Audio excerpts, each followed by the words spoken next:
मेरे प्रिय विद्यार्थियों नमस्कार। आप सभी नवीं क्लास के विद्यार्थियों का स्वागत है मेरे अपनी प्रयोगशाला यूट्यूब चैनल पर। जी हाँ, आज हम इस चैनल पर देखेंगे विद्यार्थियों कक्षा 9वीं का विज्ञान विषय का अर्धवार्षिक परीक्षा प्रश्न पत्र का हल। चलते हैं हम इस वीडियो की तरफ।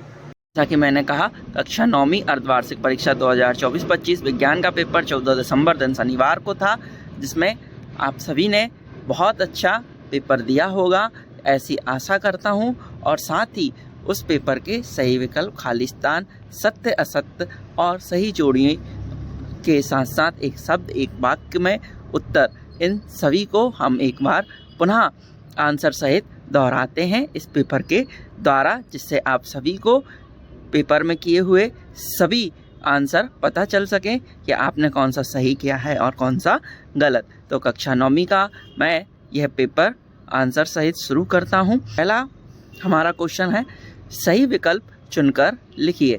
जी हाँ, सही विकल्प पहला, पदार्थ की किस अवस्था में कणों के माध्यम से, पदार्थ की किस अवस्था में कणों के मध्य न्यूनतम रिक्त स्थान होता है। तो पदार्थ की ठोस अवस्था में कणों के मध्य न्यूनतम रिक्त स्थान होता है, यह हमारा इसका आंसर होगा। वहीं दूसरा है, सोडा जल विलयन में विलय होता है।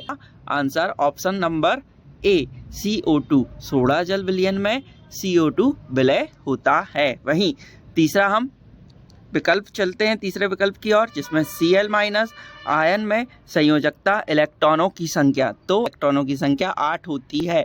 जी हाँ विद्यार्थियों, तीसरे विकल्प में Cl- आयन में संयोजकता इलेक्ट्रॉनों की संख्या कितनी होती है? 8। ऑप्शन नंबर सी आपका सही है। वहीं हम अब चौथे विकल्प की ओर चलते हैं। तो चौथे विकल्प में दिया है, निम्नलिखित में से किस एक अंक में उपास्थि नहीं पाई जाती? तो ब्रकक, जबकि नाक, कान और कंठ में उपास्थि पाई जाती है। नाक में, कान में और कंठ में उपास्थि पाई जाती है। बाकी पांचवा विकल्प है, वस्तु द्वारा अपनी गति अवस्था में परिवर्तन के विरोध को कहते हैं तो जड़त्व। ऑप्शन नंबर बी सही होगा पांचवें विकल्प का।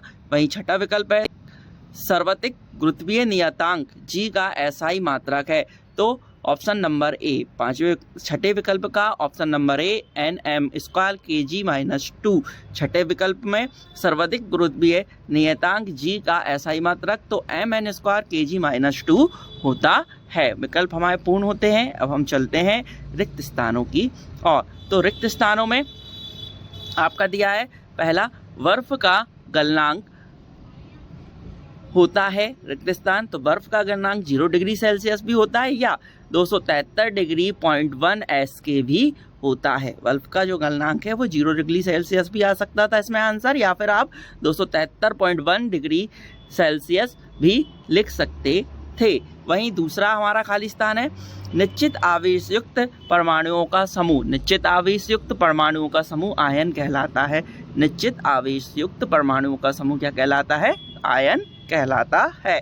अल्फा कण द्विआवेशित कण होते हैं धनात्मक। जो अल्फा कण होते हैं वो धनात्मक द्विआवेशित कण होते हैं। ये रिक्त स्थान का हमारा आंसर होगा तीसरे का। चौथा रिक्त स्थान, प्रति इकाई समय में चली गई दूरी को गति कहते हैं। प्रति इकाई समय में चली गई दूरी को क्या कहेंगे?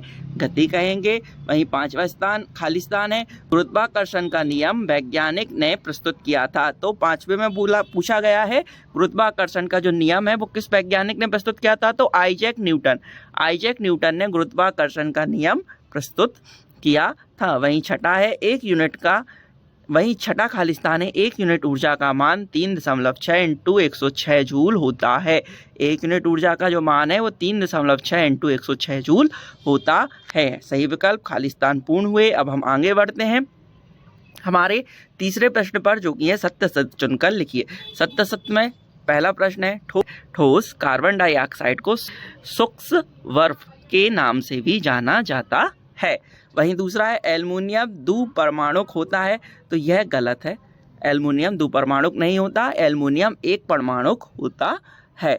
तीसरा है, रक्त एवं प्लाज्मा संवहनीय संयोजी ऊतक है। तो यह सत्य है, रक्त और प्लाज्मा संवहनीय संयोजी ऊतक होता है। वहीं चौथा है, विस्थापन परिवर्तन की दर को वेग कहते हैं। ये भी सत्य है, विस्थापन परिवर्तन की दर ही वेग कहलाती है। पांचवा है, शक्ति का ऐसा ही मात्रक वाट है। हाँ, शक्ति का ऐसा ही मात्रक बांट होता है। छठा है, रासायनिक रूप से तैयार पादप पोषकों को उर्वरक कहते हैं।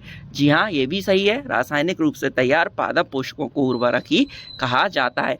आपके सत्य असत्य में पहला, तीसरा, चौथा, पांचवा और छठा सत्य थे और दूसरा असत्य था। वहीं अब हम आगे बढ़ते हैं। पहली जोड़ी का आपका आंसर होगा दूध।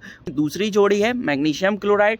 मैग्नीशियम क्लोराइड का सूत्र MgCl2। Mg मतलब मैग्नीशियम, Cl2 मतलब क्लोराइड। ठीक है। वहीं आपकी तीसरी जोड़ी है संवेग। संवेग में P बराबर Mv होता है। संवेग। नीम की पत्तियां जो हैं उस सही जोड़ी में आएगा जैव कीटनाशक। नीम की पत्तियों का उपयोग जैव कीटनाशक के रूप में किया जाता है। ठीक है विद्यार्थियों। वहीं पांचवे में आएगा आपका गतिज ऊर्जा। तो गतिज ऊर्जा का जो मात्रा सूत्र है 1/2 mv²। गतिज ऊर्जा की जो जोड़ी है 1/2 mv² है। वहीं पर वस्तु का भार, छठी जोड़ी वस्तु का भार। तो वस्तु का भार छठी जोड़ी में आएगा mg। आपकी ये 6 जोड़ियां पूर्ण हो चुकी हैं। ये सभी आप पुनः मिला लें, है ना। अब हम चलते हैं एक शब्द और एक वाक्य में उत्तर। एक शब्द और एक वाक्य में उत्तर।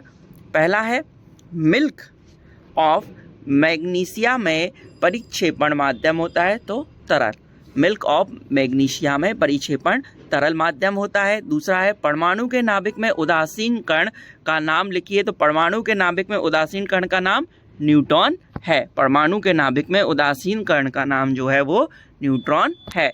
तीसरा गति के द्वितीय नियम का व्यंजक F बराबर Km। जी हाँ, गति के द्वितीय नियम का व्यंजक लिखिए। तो F बराबर Km, जहाँ K एक नियतांक है। अगर आप F बराबर Ma भी लिख देते तो यह आंसर यहाँ पर सही हो जाता और ये आपकी सही जोड़ी में भी दिया है। छात्रों, ऊपर आप सही जोड़ी देखेंगे तो वहां पर भी दिया है F बराबर Ma। वहीं चौथा आपका एक वाक्य है वेग समय ग्राफ का क्षेत्रफल क्या दर्शाता है। तो किसी वस्तु के विस्थापन को दर्शाता है। वेग समय ग्राफ का जो क्षेत्रफल है वो किसी वस्तु के विस्थापन को दर्शाता है।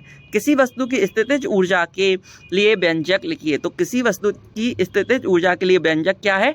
U बराबर mgh। U बराबर mgh किसी वस्तु की स्थितिज ऊर्जा के लिए जो है व्यंजक है। मधुमक्खी का वैज्ञानिक नाम। मधुमक्खी का वैज्ञानिक नाम क्या है छात्रों? छठा हमारा एक वाक्य है एपिस मेलिफेरा। एपिस मेलिफेरा जो है वो मधुमक्खी का वैज्ञानिक नाम है। वहीं आपके प्रश्न नंबर 6 से लेकर प्रश्न नंबर 17 तक, आपके प्रश्न नंबर 6 से लेकर प्रश्न नंबर 17 तक सभी 2-2 अंकों वाले प्रश्न यहाँ पर आपसे पूछे गए थे। ठीक है, यहाँ पर आपसे 2-2 अंकों वाले प्रश्न 6 से प्रश्न 17 तक पूछे गए थे। वहीं लघु उत्तरीय प्रश्न चालू होते हैं 18 नंबर प्रश्न से, जिसमें 18, 19 और 20 नंबर प्रश्न तक आपसे लघु उत्तरीय प्रश्न पूछे गए थे, जिसमें आपको 3 अंक प्राप्त होते। ठीक है, जो कि आपने किए भी होंगे। साथ ही आपसे 21 नंबर का प्रश्न, 22 नंबर का प्रश्न और 23 नंबर का प्रश्न, ये दीर्घ उत्तरीय प्रश्न मानकर आपको प्रश्न पत्र में दिए गए थे, जिससे आपको 4 अंक आपको अवश्य मिले होंगे।